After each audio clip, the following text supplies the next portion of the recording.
Ousmane, évidemment je parle de Pastef. Vous êtes né à Thiès le 15 juillet 1974.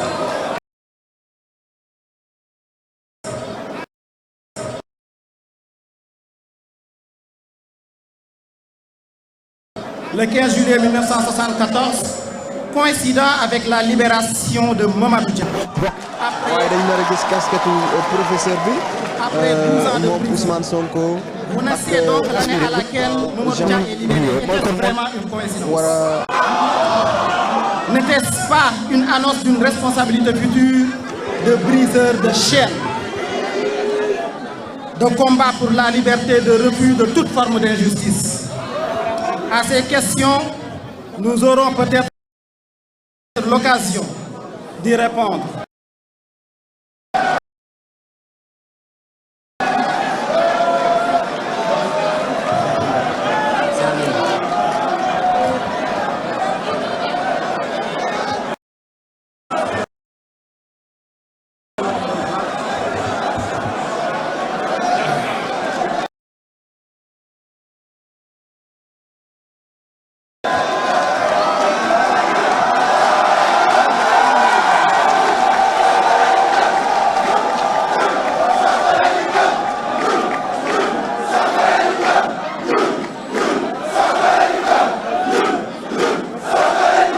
Merci beaucoup.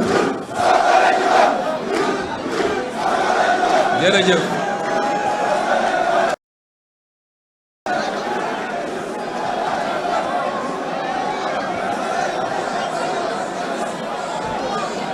Cher Jean-Luc Mélenchon,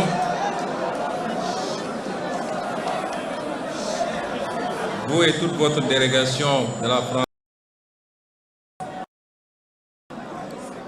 Monsieur le recteur et à travers vous toute la communauté universitaire,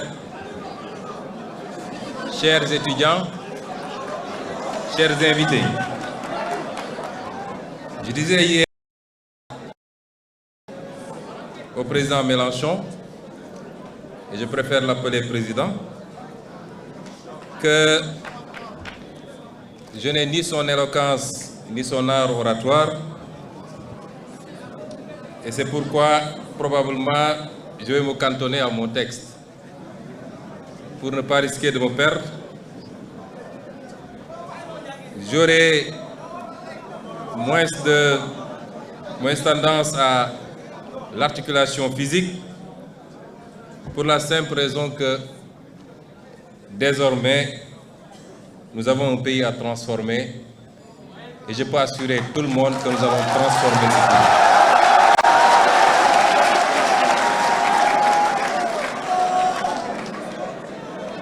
Je vous le dis avec d'autant plus d'assurance que ça fait à peine un mois que nous sommes aux affaires. Un mois de travail intense, mais ce rythme de travail se poursuivra pour les 60 prochains mois, Inch'Allah. Un travail qui nous a permis d'évaluer l'ampleur de la tâche, mais également l'ampleur des dégâts qui ont été causés. Mais un mois qui ont fini de nous convaincre, plus qu'on ne l'était avant d'arriver au pouvoir, que rien ne nous sera impossible.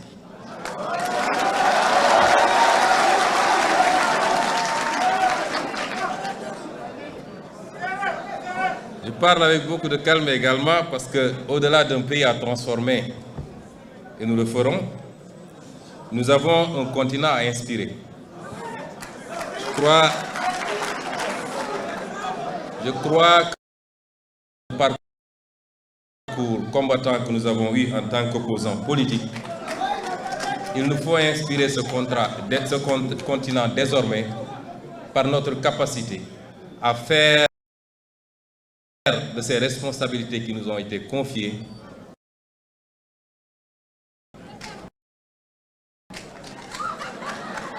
Je me joins à vous dans la défense de la cause palestinienne.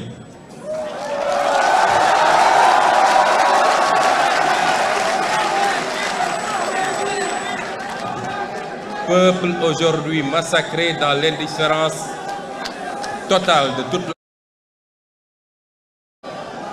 Le Sénégal a toujours eu une position et continue à la maintenir.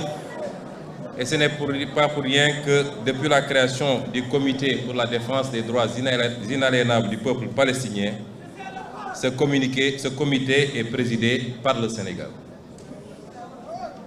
Son Excellence le Président Bassirou Diomaye Diakhar Faye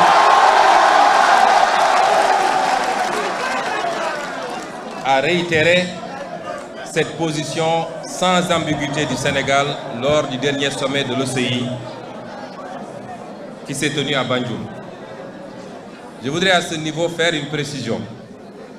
Vous savez qu'il est inscrit dans les statuts de notre parti que tout membre du parti qui serait élu président de la République démissionne de ses fonctions dans le parti. Ce que le président Bassirou Diomaye Faye a fait.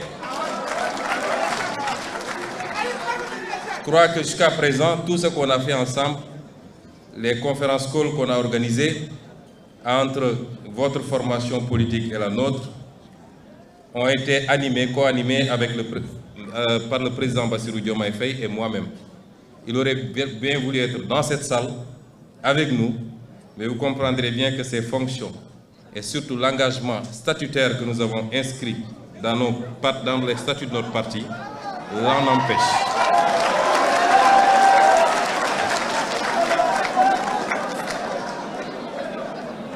Les lignes que je vais lire tout à l'heure, Monsieur le Président Mélenchon, ont été rédigées le 26 juillet 2023, c'est-à-dire 2 jours avant mon arrestation ou mon kidnapping, comme je l'appelle. Et ces lignes avaient été partagées avec 2 de nos collaborateurs, notamment Maître Bamba Sissé, un de mes avocats, mais également un de vos concitoyens qui a joué un rôle extrêmement important dans notre lutte. Je veux nommer M. Juan Branco.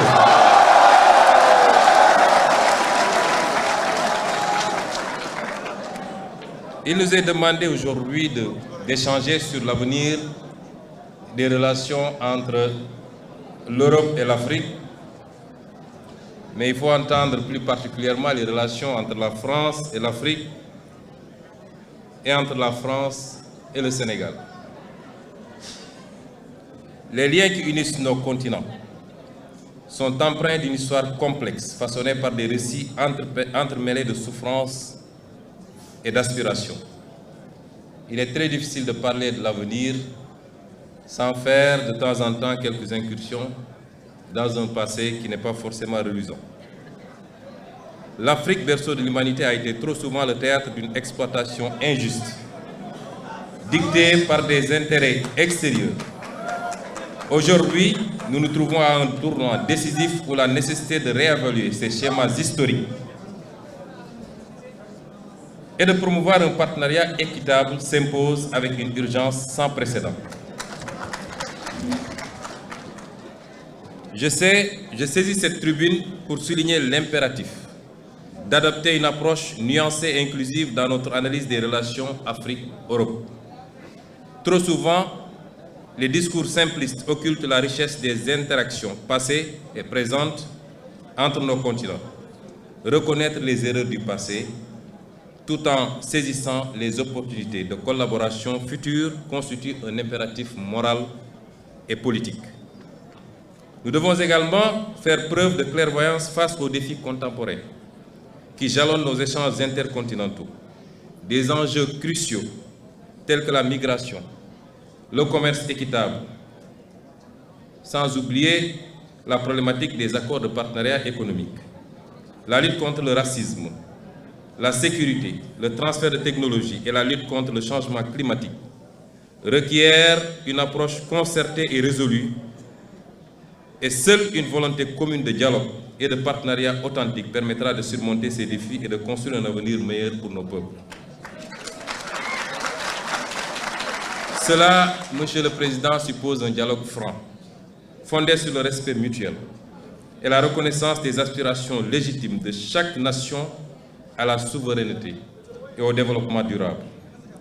Je tiens à saluer la présence distinguée de cette délégation de la France insoumise sous votre direction. Messieurs, Mesdames,